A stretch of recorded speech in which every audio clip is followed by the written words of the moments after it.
So 2026ஆம் ஆண்டு தமிழ்நாட்டினுடைய சட்டமன்ற தேர்தலில் இந்த முறை ஸ்பெஷலாக இருக்கிற ஒரு விஷயம்தான் தளபதி விஜயனுடைய அரசியல் வருகை.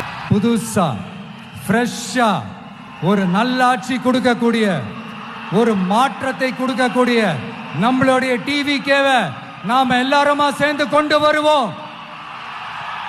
நாம எல்லாருமா சேர்ந்து கொண்டாடுவோம். இது ஒரு மாற்றத்திற்கான ஒரு தேர்தல். அதாவது நடிகர் விஜய் வந்து சினிமாவை நிப்பாட்டிட்டு அரசியலுக்குள்ள குதிச்சிருக்காங்க. அதுவும் இல்லாம இந்த முறை சட்டமன்ற தேர்தலை வந்து ரொம்பவுமே விறுவிறுப்பா மாத்தின ஒரு கேம் சேஞ்சர் வந்து தளபதி தான் அப்படின்னு சொல்லலாம். தளபதி விஜயனுடைய அரசியல் வருகை வந்து ஆளும் கட்சி மற்றும் எதிர்கட்சிகளை வந்து சும்மா அதிர விட்டுருக்குன்னு சொல்லலாம். இவ்வளவு வருஷமா மாறி மாறி ஆட்சி செஞ்சுட்டு வந்த இந்த ஏடிஎம்கே டிஎம்கே ரெண்டு பேருமே வந்து இப்ப சும்மா பயந்து போய் இருக்காங்கன்னு சொல்லலாம். ரெண்டு கட்சியுமே சும்மா திமிரில ஆளும் கட்சியா நாங்க தான் இருப்போம், எதிர்கட்சியா நாங்க தான் இருப்போம், எங்களை விட்டு ஆள் இல்லைன்ற மாதிரி இவ்வளவு நாளும் தமிழ்நாட்டை மாறி மாறி ஆட்சி அமைச்சு வந்திருக்காங்க.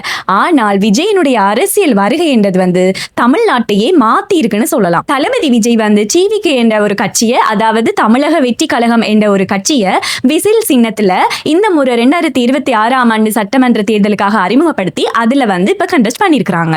இப்படி தமிழ்நாட்டையே இப்ப பரபரப்பா ஆக்கின இந்த விஜயோட அரசியல் வருகையால டிஎம்கே ஏடிஎம்கே எல்லாம் ரொம்ப பதறி போய் இப்ப மக்களுடைய வீடுகளை தேடி தேடி ஓட்டு எடுத்துட்டு இருந்தது நீங்க சமூக வலைத்தளங்கள்ல பார்க்கக்கூடிய மாதிரி இருந்திருக்கும். ஸோ டிவிகேல கண்டஸ்ட் பண்ணிருக்கிற எல்லா கேண்டிடேட்ஸும் பாத்தீங்கன்னு சொன்னா வெரி யங் கேண்டிடேட்ஸா இருக்கிறாங்க.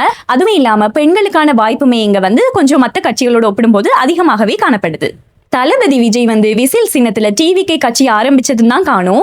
நம்முடைய இளைஞர் யுவதிகள் எல்லாம் வேற லெவல்ல இந்த முறை எலெக்ஷனுக்கு வந்து ஓட் பண்றாங்க. எந்த முறையும் தமிழ்நாட்டுல நடக்காத ஒரு பாரிய மாற்றம் வந்து இந்த முறை எலெக்ஷன்ல நடந்திருக்குன்னு சொல்லலாம். இளைஞர் யுவதிகள் எல்லாருமே நிறைய பேர் வந்து எதிர்த்து கதைக்க தொடங்கி இருக்கிறாங்க. கேமரால இருந்தா கூட எங்க அம்மா 5000 வாங்கிக்கிறாங்க ஒரு ஓட்டுக்கு. ஓட்டுக்கு 5000 கொடுக்கறதுக்கு 3 ஓட்டுக்கு எவ்வளவோ அவங்க வீட்டுக்கு ஒரு ட்ரைனேஜ் போட்டுதுன்னா எங்க வீட்டுல இருக்கிறவங்க உங்களுக்கே ஓட்டு போட்டிருப்பாங்களே, நீங்க ஏன் அதை பண்ணல? நல்ல கழிப்படம் இல்ல, கேட்டே க்ளோஸ்ல இருந்தாலும் கட்சியில சப்போர்ட் இருக்கிறவங்க நாங்க ஓபன் பண்ணுவோன்றாங்க. பாத்ரூமுக்கு கூட கட்சியில இருக்கிறவங்க வரணும்னா ரெண்டு ஏடிஎம்கே டிஎம்கே ரெண்டுமே தான். நாங்க கேட்கிற கேள்வி வந்து வெளியே கேட்காது. நாங்க கேட்க